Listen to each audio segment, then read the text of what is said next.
All right, man. Welcome to the BLS Live channel. Old heads called line to hate on LeBron James. This is Legend of Winning doing this thing, man. Shout out to Low, bro. I watch him a lot, so I just want to react to this video and start reacting to a little bit more Low. So let's get to the building.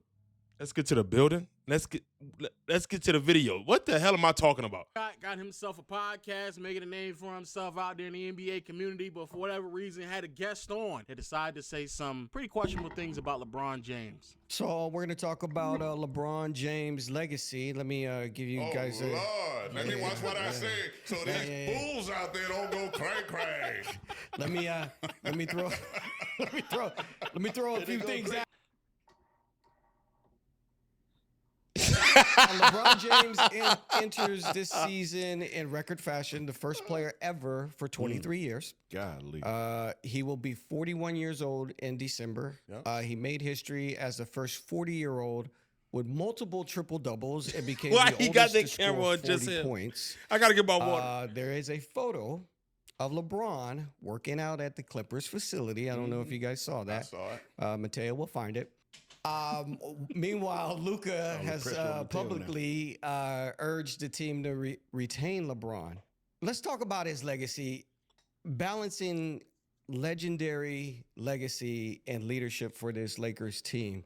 Where do you think LeBron's head is going into the season? I mean, he's LeBron. I mean, his head's where it's at. It's like, I'm gonna get mine. I'm gonna do what I need to do. The one thing I've always hated about LeBron. Here it comes. Let's be clear on what just occurred. This is a question about where LeBron's head is at for this upcoming season. You are actively deciding to pivot and steer the conversation somewhere else that no one is asking you. When they win, it's all him. When they lose, it's all them. I've always hated that narrative. We could have. Where does that even come from with the question? One day he had said, "That's on me." Just one time. That's on me. And to me, that's the problem. One of the greatest ever. One of the greatest ever. I admit it.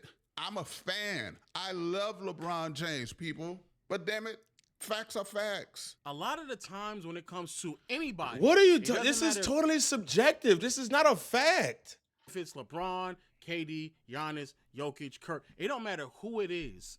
The reason in which you all get the response in which you all get is because you're not speaking facts. That's the problem. There's a whole 6-minute video that people are now uploading on Twitter where LeBron is actively saying, it's on me. I take accountability for what just occurred. If I shot better, if I didn't have XYZ about the turnovers, then we would have did it, yada, yada, yada. That's on me. That's on me. A whole 6-minute compilation from the beginning of his career to as of late over the past couple of years in his Laker tenure. This is a 6-minute video of this man being accountable. You didn't make it. How disappointing was that? Really disappointed. But I got to take my bumps and bruises just like everybody else, to finally get to the playoffs. And, I'm going to be here very soon. So when these niggas get on this mic, start talking about the one thing I just hate. He's done it several times throughout his career. Man is going into year 23 at the age of 41, and you're saying that not one time you've never, and because you've never seen that is what has prevented you to talk about his legacy in the light in which it deserves, because you've never seen something that has happened consistently throughout his career. Be very mindful, chat, that the question was, how do you think LeBron, in terms of his legacy, is preparing himself for the upcoming year? I just think the issues old heads have is that they're always caught up in their era, right? Their era, nothing can be better than their era. And as a result, the people that are in their current era, they try to find ways to manipulate the masses into hating them and boosting their era up. This has always been a thing. That question is an opportunity to talk about some shit that was irrelevant to the question. Niggas will sit there and gaslight everybody else who watching and acting as if it's your problem because you're responding to what is something that's factually incorrect with some bullshit. You're gaslighting. Oh my God, guys, I gotta watch what I'm saying. You ain't gotta watch what you gotta say. You just gotta say the facts. If you don't say the facts, then niggas are gonna correct you off of the facts. That's it. But if you set the facts, you wouldn't have to worry about none of that shit. Reality's reality. Y'all need to, stop acting a fool, because when people talk about LeBron or talk about anybody that you don't like, I've always said this, man. Dr. Wayne Dyer said this has nothing to do with the fucking question. The nigga is using this question to get off some hate shit that he wants to get off. Nothing. How you feel about the new LeBron shoes? This is something I've been wanting to get on my chest for quite some time now. This nigga never takes accountability. What the fuck that got to do with the question? people are always looking for a reason to be offended. And I don't give a damn about y'all. That's not it, but literally, Lo is making a point. You're going off on a tangent right now that has nothing to do with what was asked. Because the truth is what it is. Just like you're looking for a reason to hate on LeBron, my nigga. Because again, the question wasn't about what you're answering right now. You are looking for a reason to hate on a nigga. You're looking for a reason to be offended. That's why you started I agree. I do the agree. whole segment where you're saying, God, watch out what I'm about to say. That's why you did that, my nigga. You're looking for something. LeBron is one of the greatest. We'll go down in history, probably the greatest ever. But I can still keep saying that and say that Michael Jordan is the greatest to ever touch a basketball and be correct. Or I could say it's Kobe. Or I could say it's... Bro, what the fuck does this have to do with the question, my nigga? There's a lot of people on social media that have their narrative on who's the greatest and this and that. But do you think that plays more of a role today is because there's more and it's more accessible? Bro, the question was about how is LeBron preparing for the upcoming season, my nigga. Do y'all hear how we got here? Kind of to piggyback on what OP said, those people who have a mic in their hands and they're saying this guy is not great or this guy's trash that have never played in the NBA, to me, you have no right to ever say some shit like that when you ain't never played. You mean to tell me just because somebody didn't play in the NBA, they don't have a right? Most of y'all NBA podcasts ain't nothing but drama and beef. We got more beef in these NBA podcasts than there is actual analyzing. So for him to say how he feels about LeBron James, okay, that makes more sense. He played in the NBA for a long time. You know what I mean? So our opinion on guys that we played against or guys that we coached against should matter a little bit more. And the average fan that's sitting at home that ain't never played a game in his life or probably played on his high school team, never played in college, but he can sit there and say, well, this guy's the greatest player that ever played because of this, because you're reading stats. You know, I wouldn't even listen to you. Matter of fact, if we were at a table, I would just be like, yeah, go over there somewhere because I have no respect for you trying to tell me who's the best in my game that I played. Yeah. Right?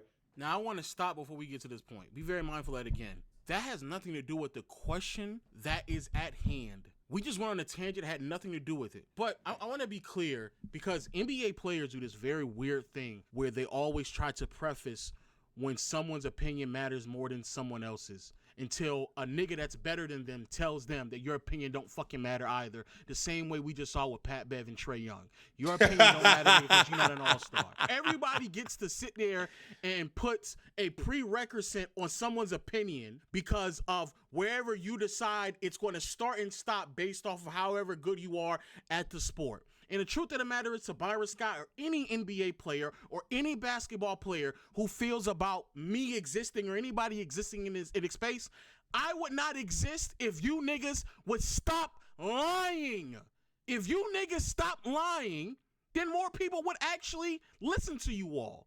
If you niggas stop running with narratives yourselves, then maybe you would be more credible. But the problem is that you all have actually had the ability to gatekeep the space to where in which you wanted it to be. It's been gatekept for majority of media existence in the NBA. You niggas walk into media jobs without having any media training because you played the sport, understandably so. But when you then have all that knowledge, have all that experience, have all of the reps in the world, and yet you then get in front of a camera and say something that's factually incorrect, that's when you drop the ball. So if anybody needs to be upset at someone about people who've never played the game having loud voices in the space, nigga, you need to look yourself in the mirror. But my thing also is a lot of those NBA players that have some of these opinions have beefs and prior run-ins with other NBA players that they played against. So how could I trust your opinion if you have a biased opinion based on what you have encountered with said player or said coach or said organization. I don't know what you went through as a player that can skew your opinion about a particular player or particular organization. Like, that's why having an opinion of somebody that didn't play at all and has no skin in the game is very important, because they won't be biased towards anything.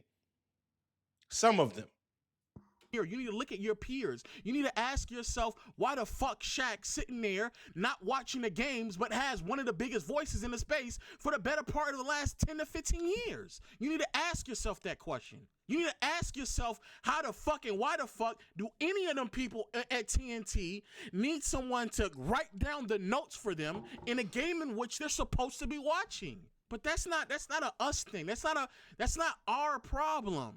And the unfortunate truth is, as time has progressed, what many people have realized is that it's not about the skill set. It's not about your experience. It's not about how long you've been in the NBA and how good you were. It's simple facts and truth. That's it. It doesn't fucking matter.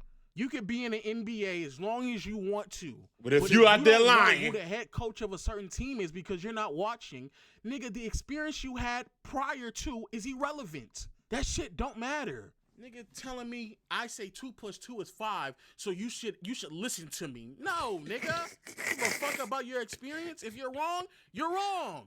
And the fact that you're sitting alongside someone who is furthering the point is crazy. The Lakers this year, what is LeBron going to do as far as being with the Lakers this year? That was the question. The question was, what does LeBron have to do in regards of being with the Lakers? That's what the question was. And now we're talking about this nigga in GOAT conversations. Like, are you fucking serious, bro?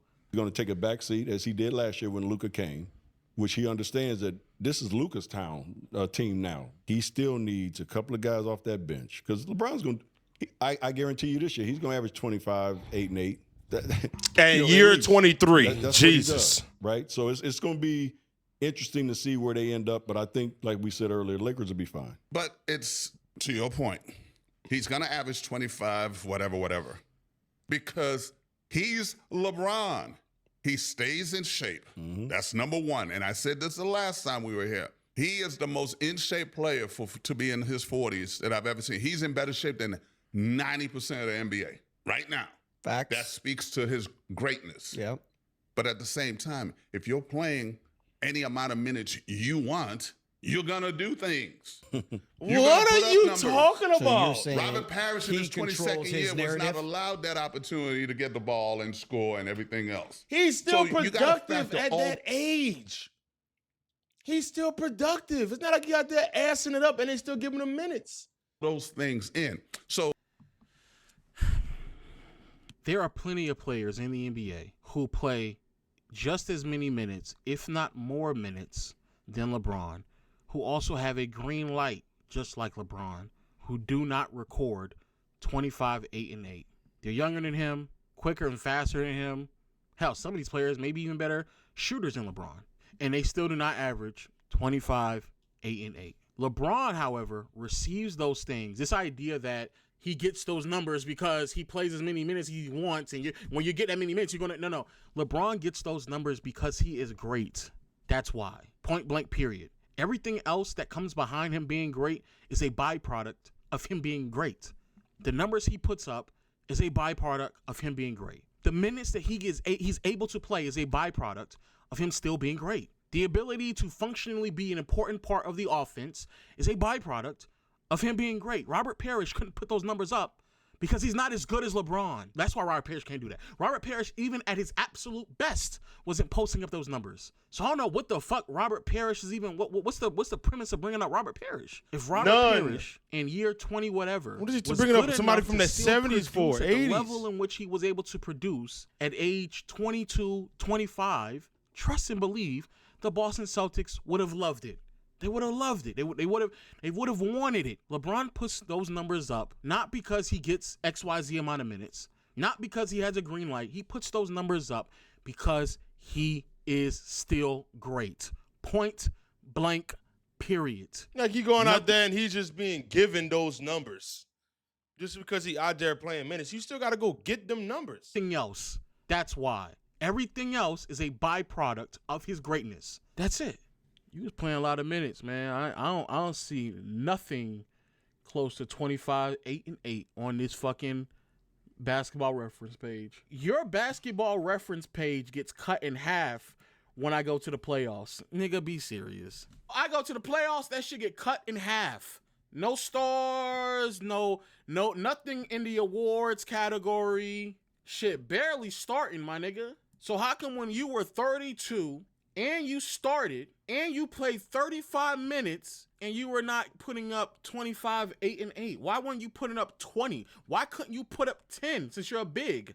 Why were you getting more turnovers than blocks? Why were you shooting? Here, you know what's so crazy, chat? At age 32, you got the second most minutes of your career, or tied with the most minutes of your career. You took the most shots of your career. You got to the free throw line damn near more times than any time in your career. And yet, you barely made a fucking difference in any other point scored at any other point in time in your career. How the fuck is that possible? How is that possible? How is it that you got the green light at a younger age and couldn't make a difference? How? Led that team to 34 wins, boy. That's amazing. That's crazy, boy. 34 minutes. 34 minutes, boy. Man, that's interesting to me. I find it all interesting. I find that hilarious to me. I pulled my phone out because I created something, okay? And it's like the synergy, change the game, CTG. And I call mine the GOAT criteria, TGC. Okay. So all it is a formula to figure out who the GOAT is. So you just you do your research, get all the numbers, and you throw them in, and they get a point. Like, for example. What the fuck is that? What the fuck is this nigga talking about? Like, for example, if you're LeBron, I'm trying to figure that out. Score. So from 37,000 points to, let's say 33,000 to 40,000 or whatever it is, and above, you get 5 points, and below that, you get 4 points. Below that, so you do your pluses and minuses, plus 5,000, whatever. What is he talking about? Add up all the points and see who the GOAT is. Because now it's not about emotions, people. It's about numbers. Totally. So like with championships, Bill Russell would get 5 points because he's got 11 rings. Yeah. LeBron has 4 points, so he would probably get 3 points. So now you're going to add the points up. LeBron's not going to get all 5s. Right? Right. Because everything's going to even out eventually.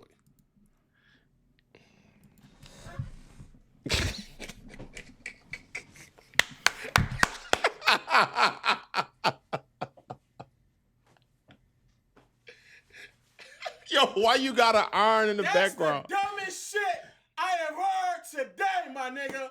That is the dumbest shit I have heard all day today. That might be the dumbest shit I've heard all month. I want y'all niggas to be very mindful. Byron Scott was just running his lips saying that niggas like me can't talk about basketball because we never experienced it, just for the nigga across to him tell you that the way in which he grades all-time greats is off of a fucking formula. Are you serious? What the fuck are we talking about? I'm gonna be honest with y'all, my nigga. I didn't even know this part of the video. This is dumb. No, this is dumb.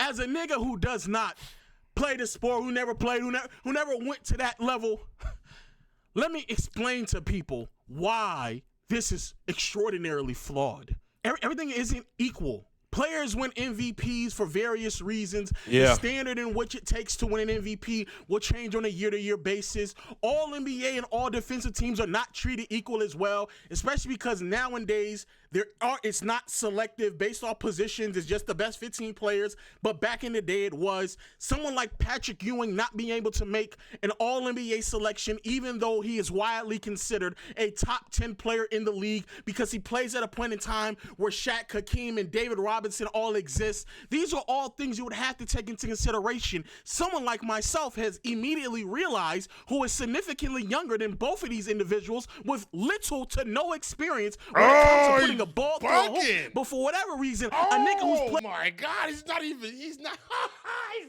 taking a breath. That much basketball is now telling me that there's a grading scale that is extraordinarily flawed on who to determine who the GOAT is. Shout out to Ajani, because Ajani's formula is effectively the one he just outlined. And in that formula, LeBron is the fucking GOAT. In that formula, LeBron would be the GOAT. In that formula, Kobe wouldn't be close. In that formula, I think Kareem is ahead of Jordan as well. Yeah. Yes, in the formula in which he is using, because in this formula, Kobe would fall significantly short in terms of assists and rebounds. He would fall significantly short in MVPs. He would fall short in Finals MVPs. Kobe would fall short in many regards. And this is what I said earlier. If you niggas is upset that people like me have a voice in this space, be mad at the nigga across the room from you. Listen to what he is saying. Will Chamberlain's going to get a lot of points because he's got a lot of records. What about intangibles? What's that? Intangibles. You put all of that in there. It's not a well. You can't grade. You can't point. You can add intangibles. You can't grade intangibles, man. You can't put that on a point scale. Some of those you can't put none of this other stuff on a point scale. I don't know where is this coming from? Can't put as a score. I mean, I can tell you when Kobe went and Game 7 versus Boston to win the title, he had to do all the other things on the court because his night wasn't that great in scoring. Okay, so intangibles helping making his teammates better that night. Well, that's what I'm saying. Magic, so intangibles. Magic. This nigga asked him one question about an intangible, and this nigga's like, oh, fuck. Shit. Damn. You got me. Fuck. Damn it. Damn it. Shit, I didn't even, oh, fuck. I didn't even think about that. Fuck. Shit. Now, chat. Quick question. How many years in the NBA did this man play? How many years did he play in the NBA? Hosted by Kid J? Bro, I don't know who Kid J is. J.B. Davis. So did J.B. Davis play in the NBA? J. Davis.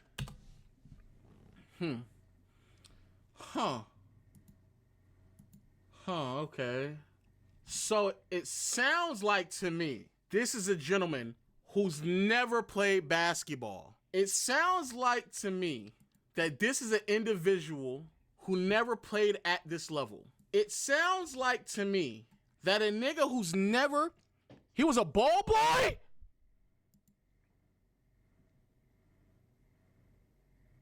They're talking to the ex-Lakers ball boy.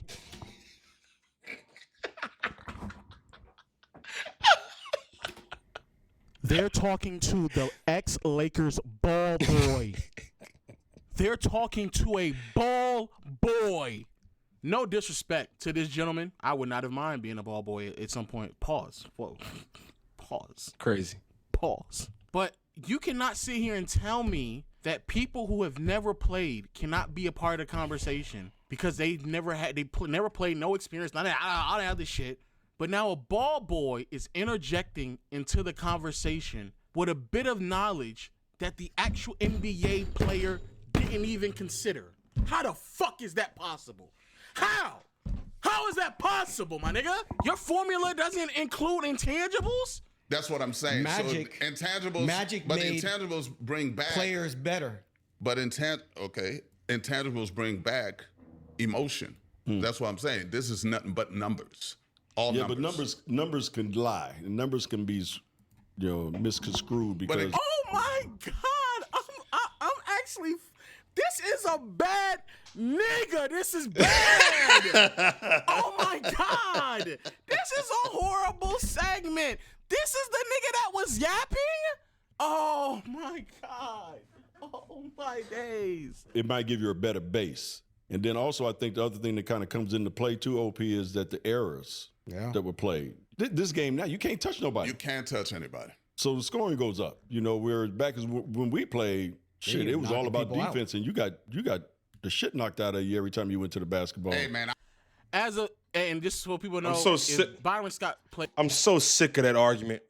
I'm so sick of that argument. Like, them boys, they'll be getting hit to the floor in the playoffs in this era. Them boys be getting mauled in this era in the playoffs, man. They was letting the Houston Rockets maul Steph Curry.